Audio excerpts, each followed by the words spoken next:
Hi, welcome to all. With the guidance of Dr. Prasanth Gade sir, myself Vivek Bishen and my friend Valmik Wadi, we are discussing about the one of the beautiful concept of quantum mechanics, that is the square potential barrier.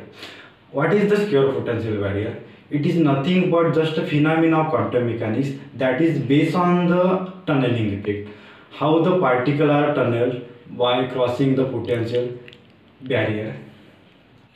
So in this topic, square potential barrier, the potential function of the square potential barrier for the equation of motion, the potential function is defined as v is equal to 0 at x is less than 0 and potential function is equal to v naught in the region x in between 0 to a, and x is v naught x is equal to 0 at in region 3, that is x is greater than a. Now for showing the tunneling effect, we are considering a particle here, and we know every particle is associated with wave. So here the wave function of that wave is psi1, and here in region 2 the wave function of that wave is wave 2 psi2, and in region 3 the wave function of that wave is psi3. And then again we know classically, if the energy of particle is less than the potential barrier, it is always reflected. Where it is the energy of particle is greater than potential barrier, it is transmitted. But in quantum mechanically, it is seen that there is always a finite probability to a particle to penetrate or leak that barrier and continue its forward motion, even if the energy of particle is less than that barrier. This phenomenon we called quantum mechanical tunneling. For again, to find the probability of that particle to transmission and reflection, we gonna use Schrodinger wave equation. But the motion of wave particle is independent of time, so we are going to use time independent Schrodinger wave equation of motion, that is dx square psi upon dx square plus 2m upon h cut square e minus v psi is equal to 0. That is a time independent Schrodinger equation, we already know. As we know, in region 1, region 2 and region 3 there is 3 wave functions for the wave. We will talk about the first region. In region 1 v is equal to 0. We know where x is less than 0, in region 1 there is v naught is equal to 0. So the modified equation, time independent equation of Schrodinger equation is dx square psi 1 upon dx square plus 2m h cut square e psi 1 square is equal to 0. We take v naught is equal to 0. So equation becomes like that. Further we substitute 2me upon h cut square is equal to k. So our equation becomes dx square psi 1 dx square is equal to k square psi 1. Here we put k square is equal to 2me upon h cut square. It's come from, as we all know, E is equal to half p upon 2m. So we can also write k is equal to 2 pi by k lambda. So 2 pi by lambda also written as h upon p. From there we can write k is equal to p upon h by 2 pi, which is p upon h cut, and h cut is p is equal to, we can write p square is equal to 2m e from here, that is under root of 2me h cut. Hence we substitute k is equal to 2m h cut square here. Okay, it is nothing but the second order differential equation, dx square psi 1 upon dx square is equal to kx square psi 1. The general solution for differential equation of second order is directly given by, for psi 1 is equal to e to the power ikx plus e e to the power minus ikx. The coefficient of first term is we taking 1 unity. This is because the incident wave is fully incident on the first region. Okay, in second region we know the potential function here is equal to v naught. in region 2 in psi function 2. So modified wave equation is become, we putting v is equal to v naught in Schrodinger independent wave equation. So delta square psi function 2 upon dx square is equal to minus 2m h cut square e minus e naught. We put v naught instead of v and psi function 2. Further we putting dx square in this term, all them constant, so we take another constant alpha square instead of 2m upon h cut square e minus v naught square. Okay, and so this is become a general second order differential equation of psi 2 again, and again the general solution for this equation is psi 2 b dot e to the power alpha x plus c e to the power minus alpha x. We giving that equations 1 2 3 like, and in region 3 we already know that v naught is equal to 0 in x is greater than a, as we already talked about x in region x is equal to greater than a, there is no v naught is equal to 0. Okay, so again our time dependent Schrodinger equation become dx square psi 3 upon dx square is equal to minus kx psi 3, k square minus k square psi 3. Then again general solution for differential equation of second order is given by J3, but we already know that in there is no probability of reflection. So the term first term, which is second term, that is represent the reflection, that is not possible. That's why we directly return psi 3 is equal to d e to the power ikx. That is we given equation number 4. Though we get the three wave functions for region psi 1, psi 2, psi 3. The first term in the first equation represent the incident particle traveling from left to right, that we seen in first video. Okay, and the second term a I e to the power minus kx represent the stream of reflection particle from right to left. For simplicity, the amplitude of incident wave is fully incident, that's why we taking as 1. In second equations, the first term in region 2, its probability is finite and both terms are exist. Okay, the term b e to the power alpha x represent wave transmitted in region 2, and the term second term c, that is e to the power minus alpha x, represent the wave reflected at x is equal to a in region 2. Okay, and in psi function 3, that is wave function for region 3, this term represent wave transmitted in region 3, and there is no point of discontinuity in region 3, so there will be no reflection, so there will be no second term. By the boundary conditions, we know at x is equal to 0, psi function 1 is equal to psi 2, and at x is equal to a, psi 2 is equal to psi 3. Same like that, at x is equal to 0, derivative of psi 1 is equal to derivative of psi 2, and at x is equal to a, derivative of psi 2 is equal to derivative of psi 3. Okay, then we will be using that boundary condition to find the coefficients. The boundary condition B, that is at x is equal to a, psi 2 is equal to psi 3. So from equation 3 and 4, we know psi 2 and psi 3. But at x is equal to a, so we putting a instead of x here and here, we get equations, that is b e to the power alpha a plus c e to the power minus alpha a is equal to d e to the power I k a. That is we giving that equation number 5.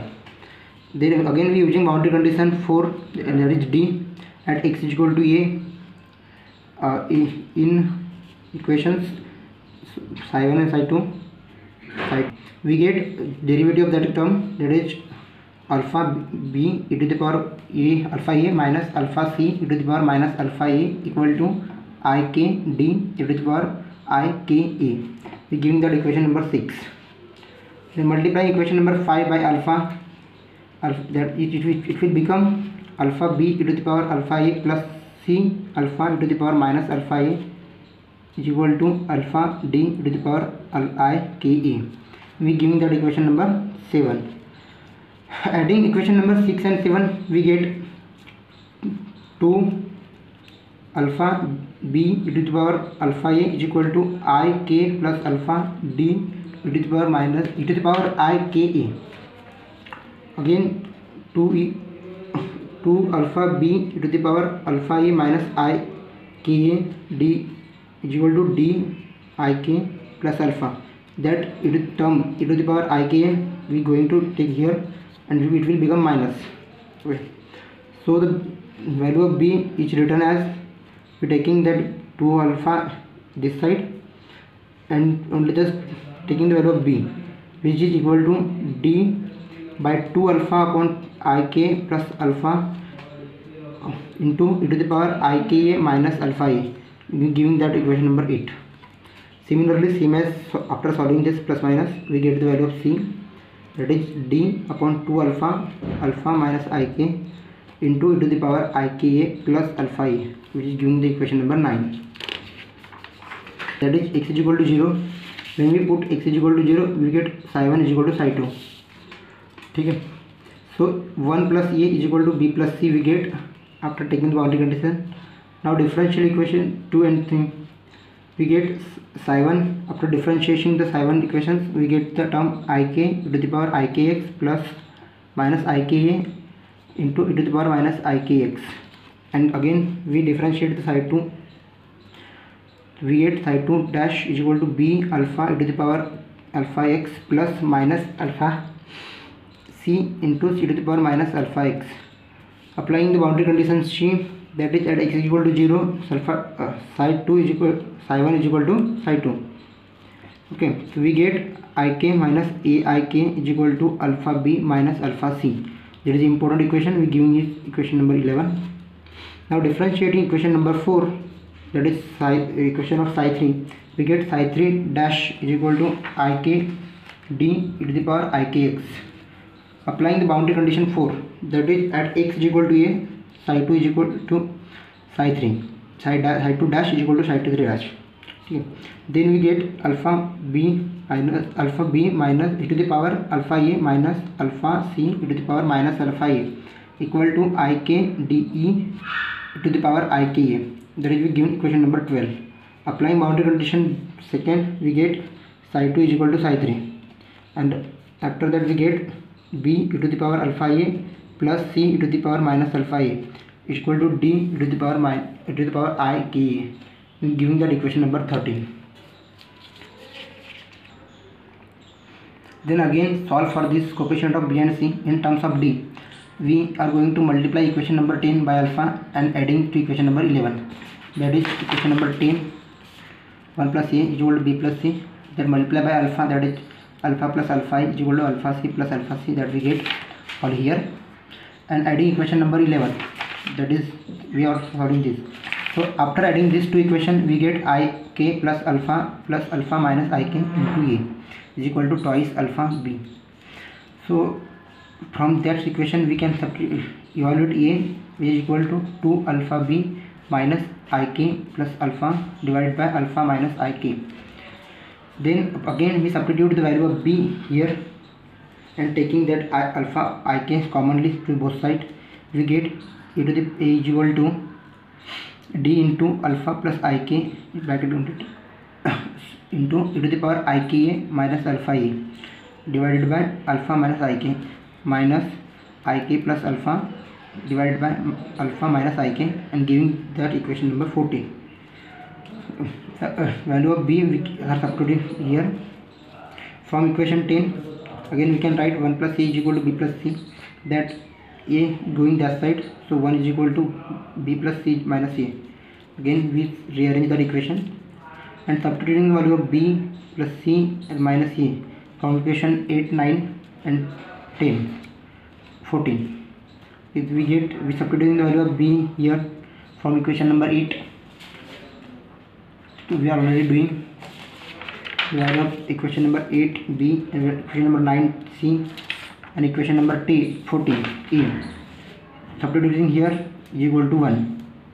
Now multiplying and divided first and second term by alpha minus ik, and multiplying and divided third and fourth term by twice alpha.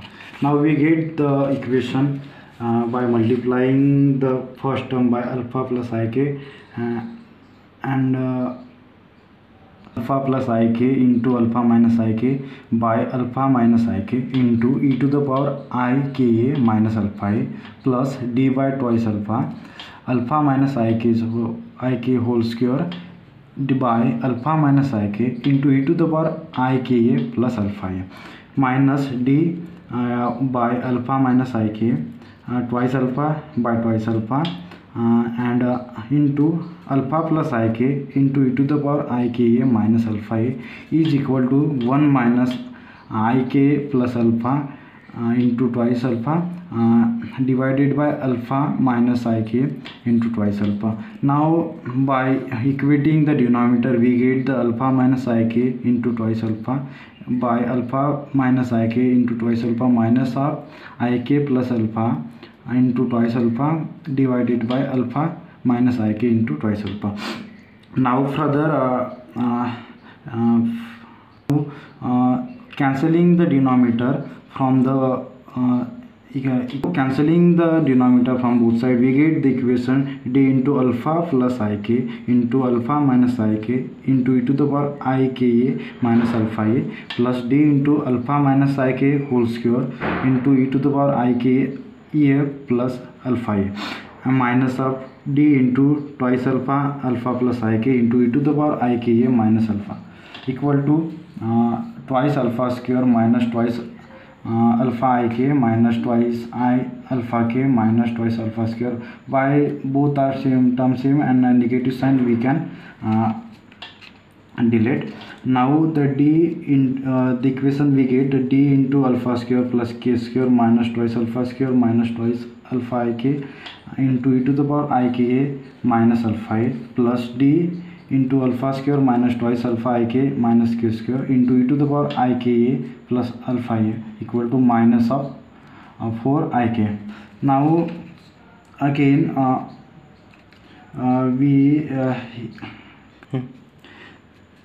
now taking the ik common as a common, now we get the equation like this. And further in next step ik is go toward the now taking e to the power ika as a common. Now we get the equation like that. And next step the e to the power ik is move toward the equal to part and we get the equation d into minus alpha square plus square into e to the power minus alpha a plus d in bracket minus 2 ik alpha k into e to the power minus alpha a plus d in bracket alpha square minus k square into e to the power alpha a plus d in bracket minus 2i alpha k into e to the power alpha a equal to minus 4 alpha ik e to the power minus ika. The equation is become d into alpha square minus k square into alpha e to the power alpha a minus e to the power minus alpha a minus of 2i alpha a into e to the power alpha a minus e to the power minus alpha a equal to minus 4i alpha k into e to the power minus ik. Now we get whole term is move toward the equal to part and we get d equal to minus twice alpha a into a into e to the power minus ika divided by alpha square minus k square sin of h alpha a minus twice I alpha k cos of hyperbolic alpha a. By putting the value of cos hyperbolic x equal to e to the power x plus e to the power minus x divided by 2 and sin hyperbolic x equal to e to the power x minus e to the power minus x divided by 2 in this equation we get value of d. We have to calculate the probability of transformation that is the mod of d square equal to d into d conjugate equal to the numerical power of 2 and divided by denominator of power 2. Now the mod of d square equal to 4 alpha square a square divided by alpha square minus k square sin hyperbolic square alpha a plus 4 alpha square k square cos of hyperbolic square alpha a. Now the mod of d square equal to t, that is transmission. Now we have to calculate again the probability of reflection, that is r equal to 1 minus of t. Now we putting the value of t in this equation, we have get a value of r equal to alpha square plus q square into sine of hyperbolic square alpha a divided by alpha square minus q square sine of h square alpha a plus 4 alpha square k square cos of hyperbolic square alpha a. Now from the broad higher value, that is alpha is very greater than 1, and the sine of hyperbolic alpha a equal to cos of hyperbolic alpha a equal to 1 by 2 e to the power alpha into a. Now we get the value of t equal to 16 k square alpha square e to the power minus twice alpha a divided by alpha square minus k square whole square plus 4 alpha square k square. Now we get the transmission equal to this. Now we have to substitute the value of alpha square, that is equal to twice m v0 minus e to the power s cross square, and k equal to twice mv to the power s square. Now alpha square plus q square equal to twice mv0 divided by s square by cancelling the e and minus e. Now we get the put this values of alpha square, q square and alpha square plus q square in this equation. We get the equation of t, that is equal to 16 e v0 minus e into e to the power minus twice alpha a divided by v0 square. Now we have from this equation we can show that the wave has incident on the region 1 that can be transmitted in from region 2 and the region 3. From above equation of t of transmission, we can conclude that the particle of the incident on the potential barrier, even the energy of that particle is less than the potential barrier, there is a finite probability of transmission that we can see in this diagram. Further we talk about the second case. If the energy of particle is greater than the potential function, when the energy of particle is greater than the height of barrier, the wave function in the region x is equal to 0 and x is equal to a, it becomes trigonometric. So it is given by psi is equal to e to the power ibx plus f e to the power minus ibx, that is beta square we can given as twice m upon h cut square e minus v naught. The constant a and f are finite at reflection there can occur at x equal to 0 and x equal to a.